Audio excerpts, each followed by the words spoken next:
Cuando inviertas, haz como yo. Invierte con NextDB.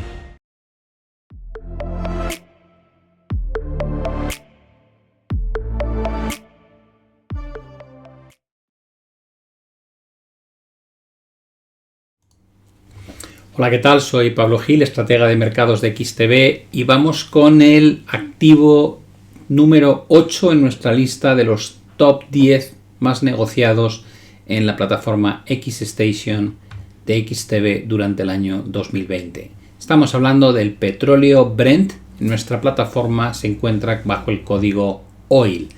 Como podéis imaginar, el petróleo ha sido uno de los activos que ha estado en el ojo del huracán durante la pandemia. Lo primero que ocurre a principios de este año es que el colapso económico que provoca las restricciones a la movilidad y el cierre de la actividad económica a nivel mundial genera que la demanda a nivel mundial, como podéis ver en esta línea de color gris, y muy particularmente en China, que es uno de los mayores focos de demanda de petróleo del mundo, colapsen durante el primer trimestre del año. Eso provoca que con una demanda mucho menor, la oferta todavía no se ha ajustado, haya un excedente de petróleo gigantesco como no veíamos hace mucho tiempo. A partir de ahí, evidentemente, cuando hay exceso de petróleo respecto a las necesidades,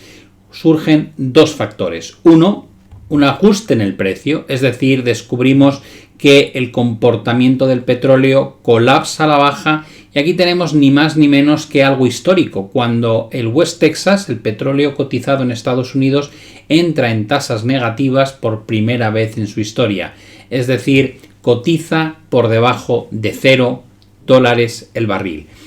¿Qué ocurre? Básicamente nadie quiere petróleo, sobra el petróleo. Por eso, si miramos qué ocurre con los lugares donde se suele guardar ese excedente de petróleo, se dispara, y los retornos o ganancias de las compañías que de alguna manera pueden servir como centros de almacenaje de ese petróleo sobrante se dispara hacia arriba. Grandes ganadores aquellos que sirven de centros de almacenamiento de petróleo en espera de que la demanda vuelva a resurgir, y mientras tanto el petróleo, el precio en sí mismo, colapsando hacia cotas como nunca antes habíamos visto, aunque fue mucho más grave la situación en el West Texas de lo que se registró en el Brent, donde vimos simplemente caídas por debajo de $17 el barril. Básicamente, ante este colapso de la demanda que provoca un exceso de petróleo tremendo, empezamos a ver actuaciones rápidas por parte del mayor monopolio de petróleo, que es la OPEP Plus, y hablamos de OPEP más cuando nos estamos refiriendo a los países que componen la OPEP y a algunos otros países que suelen tomar decisiones colegiadas con ellos, como puede ser Rusia.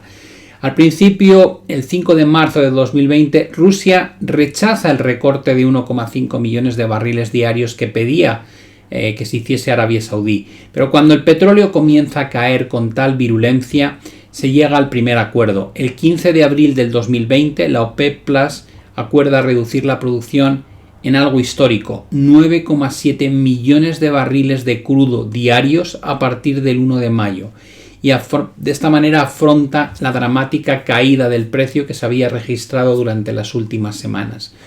A partir de ese momento, los siguientes hitos durante el 2020 es cuando en junio de este año la OPEP mantiene el recorte de la producción otro mes más durante el mes de julio, era algo que no se preveía que iba a ocurrir, y luego ya en agosto del 2020 es cuando finalmente la OPEP acuerda pasar de una reducción de 9,7 millones de barriles diarios a tan solo 7,7 millones de barriles de crudo, tal y como estaba ya planificado y se preveía que iba a ser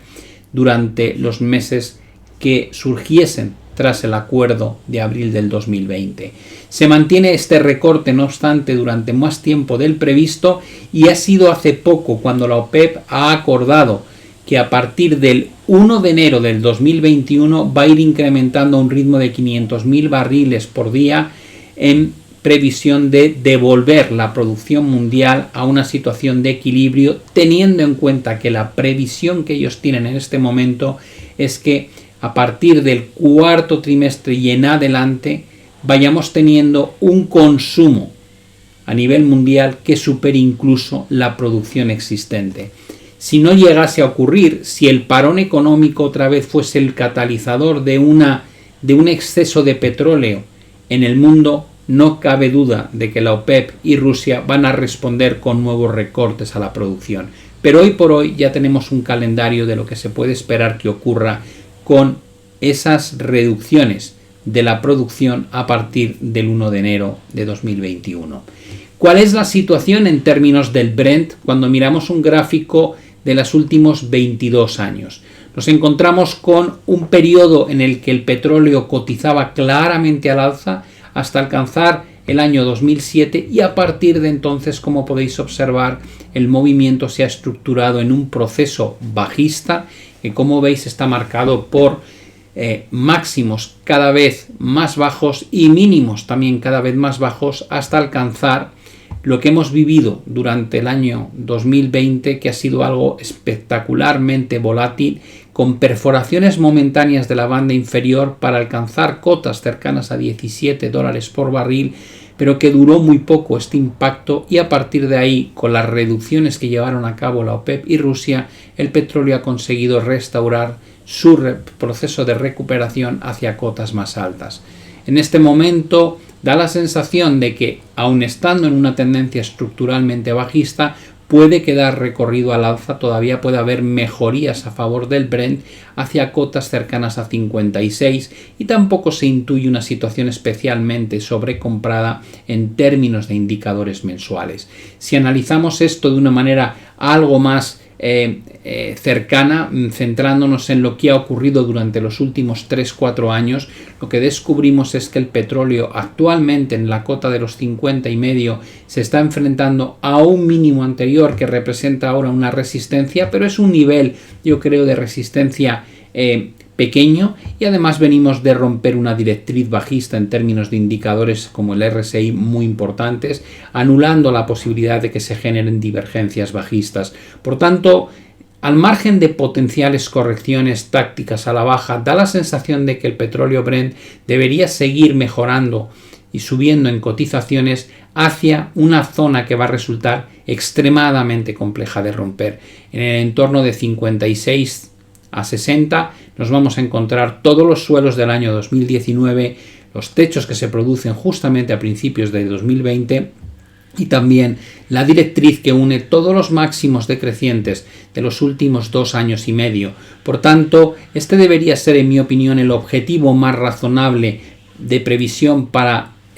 hasta dónde puede llegar el petróleo, y a partir de aquí, si tenemos en cuenta el incremento de la producción, la estructura a nivel mensual y semanal y la importancia de estos techos, probablemente, como digo, a partir de este momento lo más sensato sea que empecemos a ver otra vez giros hacia abajo, correcciones significativas en los meses venideros. Por tanto, una visión alcista en el corto medio plazo, ya no tan positiva cuando nos vamos al escenario de largo plazo. Como siempre, recordaros que podéis seguirnos en redes sociales, ahí tenéis tanto en Twitter, Facebook, Instagram, LinkedIn y por supuesto el canal de YouTube de XTV. Suerte a todos con vuestras inversiones, felices fiestas, y yo me despido ahora en espera de veros de nuevo en el siguiente vídeo de esta saga. Un saludo y hasta la vista.